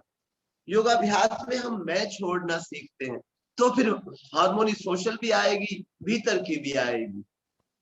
अब बाकी प्रश्न देख लीजिए। Maybe I can say a little bit about violence. Vibhishan का उसमें उदाहरण दिया है, तो विभीषण का उदाहरण क्या, तो राम का भी उदाहरण दिया जा सकता है। राम ने भी तो वह वध किया था रावण का। विभीषण तो बहुत छोटी मछली है। उसके बाद भगवान कृष्ण, जिसको योगेश्वर कहा जाता है, उन्होंने कितने लोगों का वध किया था। और ये एक बात शायद आप लोगों को पता नहीं है कि भगवान कृष्ण ने अपने पुत्र सोम का भी वध किया। तो ये जानना जरूरी है, क्योंकि यूथ की बात यहाँ पे आ रही है। तो यूथ जो है, जब तक अब सोम का वध इसलिए हुआ था कि वो बदतमीज हो गया था, और वो उनके बड़े भाई बलराम का पारिवारिक ढंग से उसने उनके साथ आदर सत्कार से पेश नहीं आया था। तो कुछ ऐसे चीजें, कुछ ऐसी बातें हम जो अपने परिवार में, भारत की परंपरा जिसकी परिवार के प्रोफेसर सिन्हा ने भी बात की, कि कुछ ऐसी चीजें हैं जो परिवार सिर्फ ये नहीं कि आपके अंदर योग होगा और आप अपने को जानेंगे तो अच्छा परिवार होगा। अगर आप अच्छे परिवार से हैं तो वहां से भी सभ्यता, संस्कार, संस्कृति मिलेगी और आप समाज से जुड़ेंगे। तो ये जानना बहुत जरूरी है। अब ये है कि वायलेंस होता क्या है। जैसे अहिंसा शब्द का जो अर्थ लोग समझाते हैं, वो वायलेंस नहीं है अंग्रेजी में, वो वायलेशन है। अहिंसा परमो धर्मः का मतलब होता है कि धर्म वो है जो कि वायलेट नहीं किया जा सकता। युधिष्ठिर जो धर्मराज कहे जाते हैं, भाला लेके वो लोगों को मार रहे थे महाभारत में, तो इसका मतलब तो अहिंसा, तो वो अहिंसा नहीं हो सकती। तो जहां पे ये देखिए, हमारे शरीर में कैटाबोलिज्म और एनाबोलिज्म हो रहा है, यहाँ पे भी वायलेंस हो रहा है। ये तो दोनों की रीति है। लेकिन जहां पर धर्म की बात आती है, जहां पे कर्तव्य की बात आती है, मनुष्य उन सब को अपने सर्वोपरि मानता है, चाहे वो परिवार के प्रति हो, चाहे समाज के प्रति हो। जैसा कि कहा गया है कि जब हम दूसरों के ऊपर, दूसरों का ध्यान देते हैं, जैसे हनुमान जी की बात जब बताई गई उसमें, तो जब दूसरों का हम हित सोचते हैं, परहित सरिस धर्म नहीं भाई, परमारथ के कारणे साधुन धरा शरीर, ये बातें जब आती हैं, वो कब आती हैं? जब हम कर्तव्य भाव से करते हैं। हमारा कर्तव्य ये बनता है। तो यूथ के लिए सबसे बड़ी चीज है आज के युग में, कि अगर हमारे youth can understand who they are. Right now it's like you need to be an IAS officer, you need to be doctor, you have to be an engineer, and they are miserable. I know many people have gone, my students who have become doctors, but then they are miserable. Every 3 months they run away from home and then go to some vacation, because that's not their nature. You have to know that for youth, yoga teaches you to know who you are, and then become realize yourself. And then when we have this whole complementary things, everybody becomes whatever their nature is, then we will have a society that will be making progress. Now, in terms of whether it will be comfortable, no, life is never comfortable. It will never be comfortable. Actually, yoga does not teach you to be comfortable. Yoga teaches you to do tapa, means sangharsh karo. You have to do tapa swadhyaya iswar pranidhan. Without tapa, you cannot get anywhere. So you have to get up in the morning. That also is a trouble. You have to get up in the morning. You have to get up 4 a.m. It's more trouble for these days for young people. But then you have to understand that Brahma Muhurt is good for you. And getting up in the morning, it's just science tells you that there is more cortisol being secreted, which means आपके अंदर चैतन्यता ज़्यादा रहेगी. So then you will do better.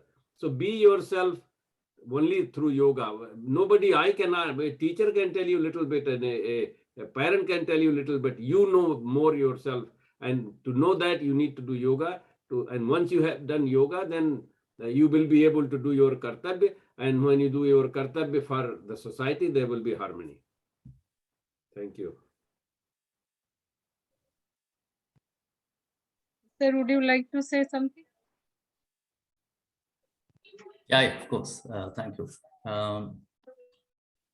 Yeah, basically, as human beings, we all have quest, right? Quest for knowledge. Some people say quest for knowledge. Some people say quest for whatever we want to do better, right? The general quest that we have is for existence, how to sustain our existence. That is the general quest, which is beyond any culture or any category, right?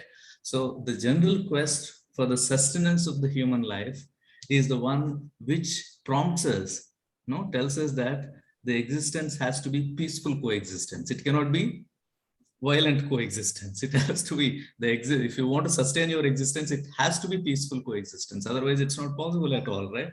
You cannot have violent coexistence continuously. So that which defeats the purpose of existence itself. And different traditions have different tools that they have come out with in order to promote peaceful coexistence. And one of the best tools that we have from Indian tradition is yoga. It is not one yoga. We have many yogas. No, yoga is not just one way. There are many ways of yoga that we have in our tradition.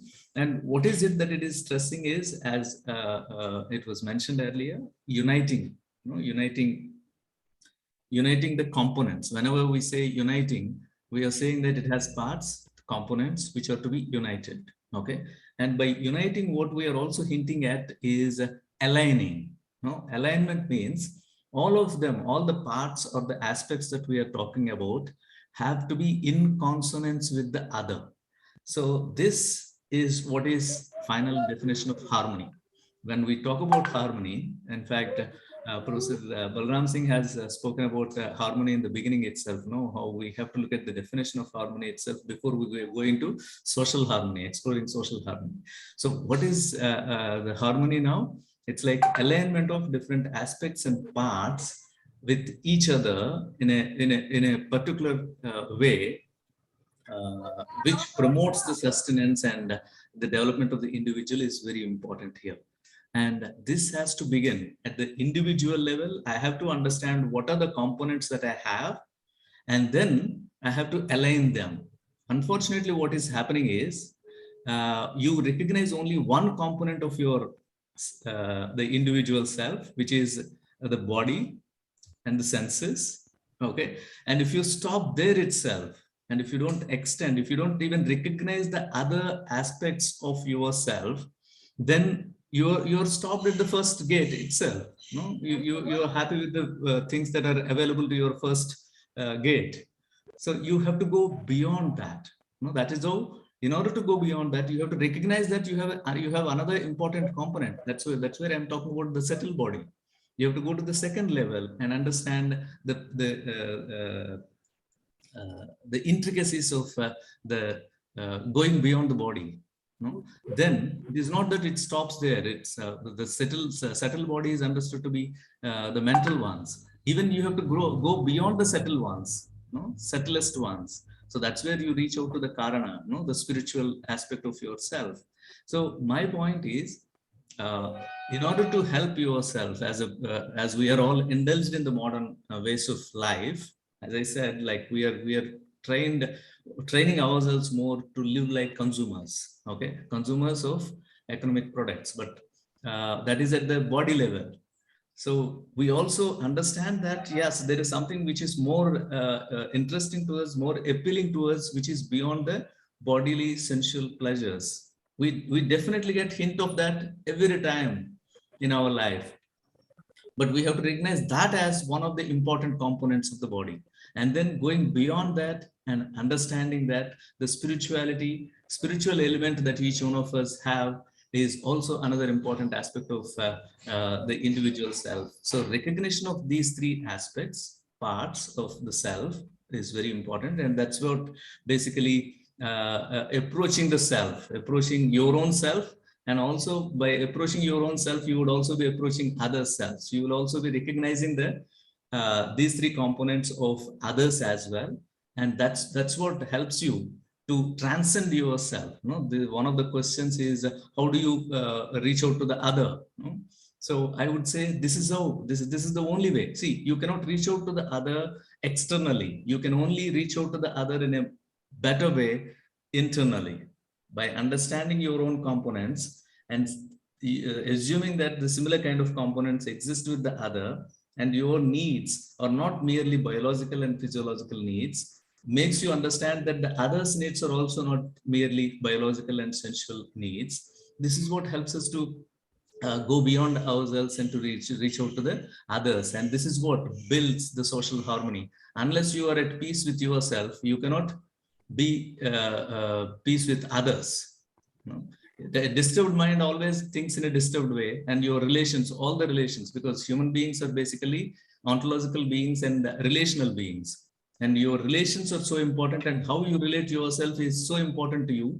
So the ontological status gets disturbed, which would create a problematic situation for you. And for the last one, like what is the how can we motivate youth, kind of a question. Like the youth now are exposed early. See, probably my generation or my future generation, my past generations have got exposed to the world or exposed to certain kind of things very late. Okay, but now the younger generations are getting exposed quite early, and they are getting exposed to, or they are also forced to mature early. No, it is not that they are getting exposed. In the process of getting exposed to the world, they are also forced to mature early. Okay, and they are also forced to take responsibility of their life and actions at an early stage. But unfortunately, they are not able to understand what is this responsibility.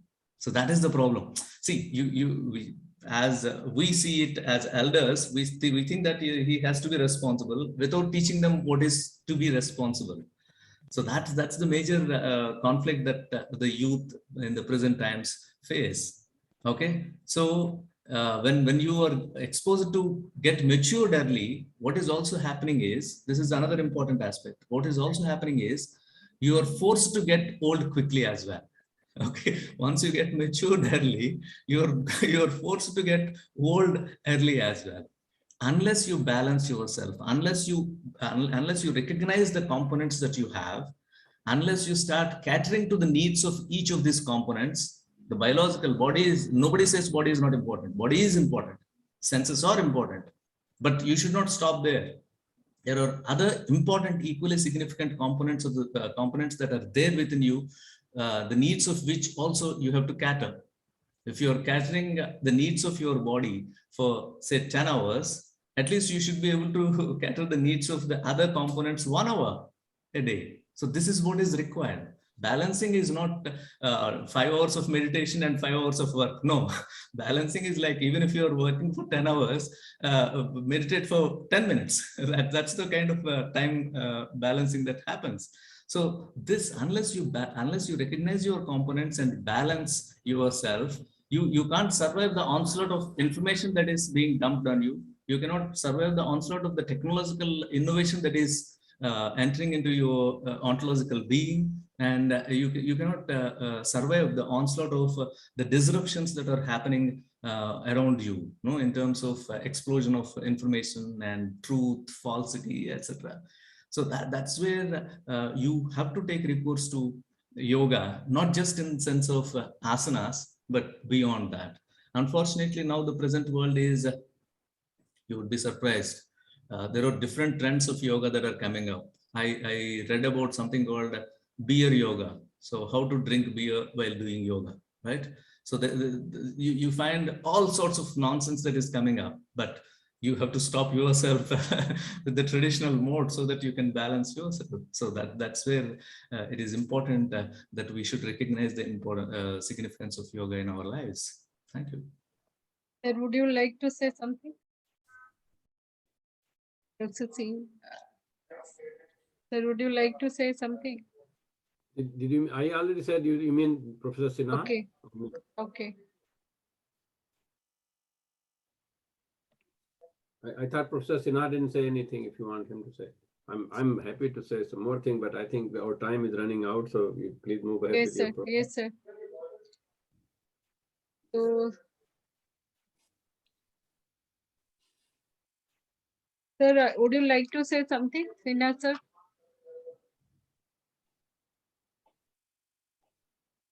So,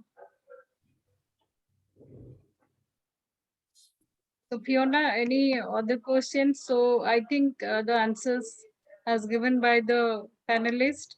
So if any, still any doubts, so we can take two more questions.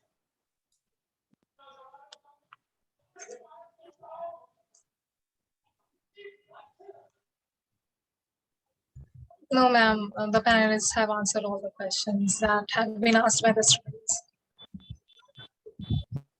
So I think we can end the program. So you can go for the vote of thanks, Fiona. Yes, ma'am. Thank you to the panelists. So before concluding the event on behalf of Just 1 minute, Fiona. So I'm really thankful to all the distinguished speakers, and I'm so thankful always you listen to me, and without any no, you just whenever I said that you just say yes to my program. I'm so thankful and so grateful. And sometimes in Indian tradition, there are certain things you don't have the words. We said sunyata, but indescribable. So thanks and grateful.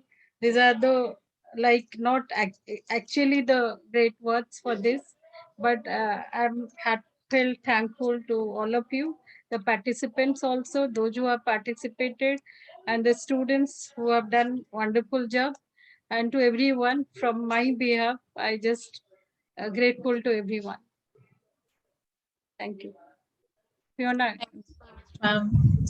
Before concluding the event, on behalf of the Department of Philosophy, I would like to express heartfelt gratitude to all our panelists for taking the time out to deliver such a thought-provoking discussion this evening, and our principal, Professor Swati Pal, for our unfailing inspiration and appraisal towards our holistic growth.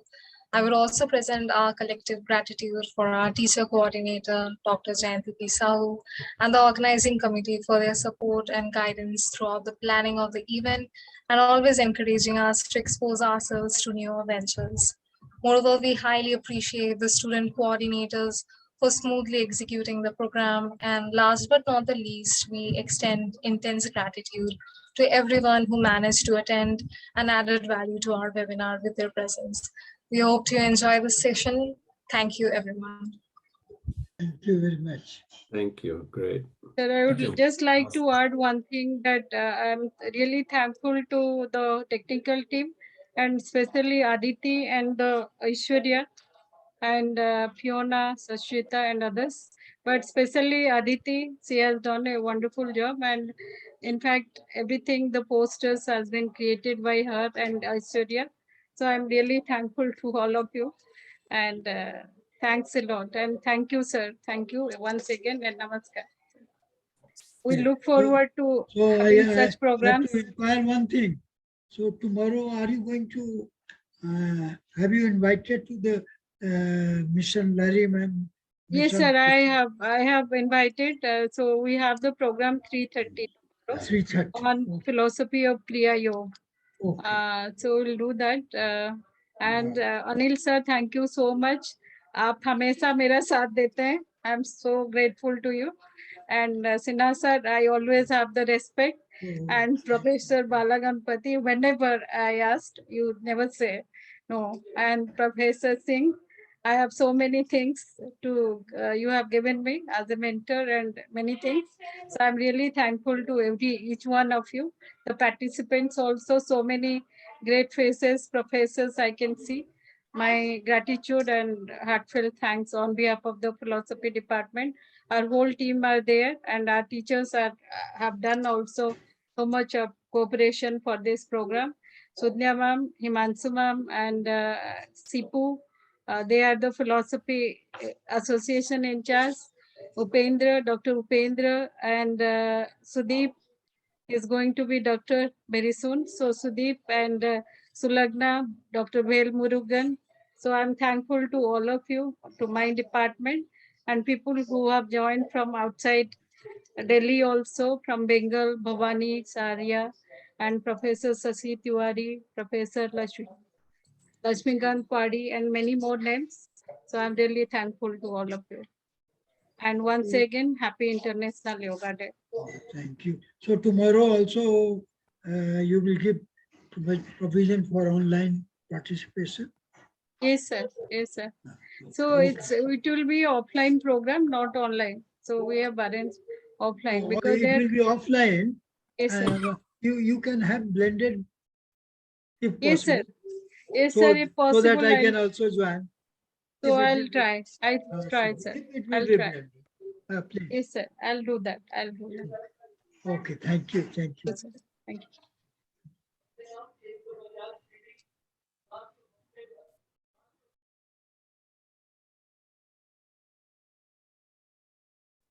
Thank you, ma'am. Thank you, everyone. Thank you. मैं पटना बिहार से जुड़ा हुआ हूँ ma'am, आपके साथ मैं बराबर जुड़ता हूँ, बहुत कुछ Yes. जानने को सीखने को मिलता है मुझे। Okay, thank you so much. Thank you so much. Jayanti ma'am. Yes. Thank you very much. But I am not from Bengal. I am from Assam. Okay, sorry. Next time I'll just remember that. Yes. Suchitra ji. आगे भी जोड़िएगा ma'am, मैं जुड़ना brilliant. चाहूँगा। So session was very brilliant. So thank you. I can know lots of things. Thank you very much. Thank you. Thank you. Thank you. Please fill the feedback link also is there. So please to get the certificates, please fill the feedback link before you leave so that I can stop the meeting. So please fill the link. It's there on the chat box, I guess.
Jayanti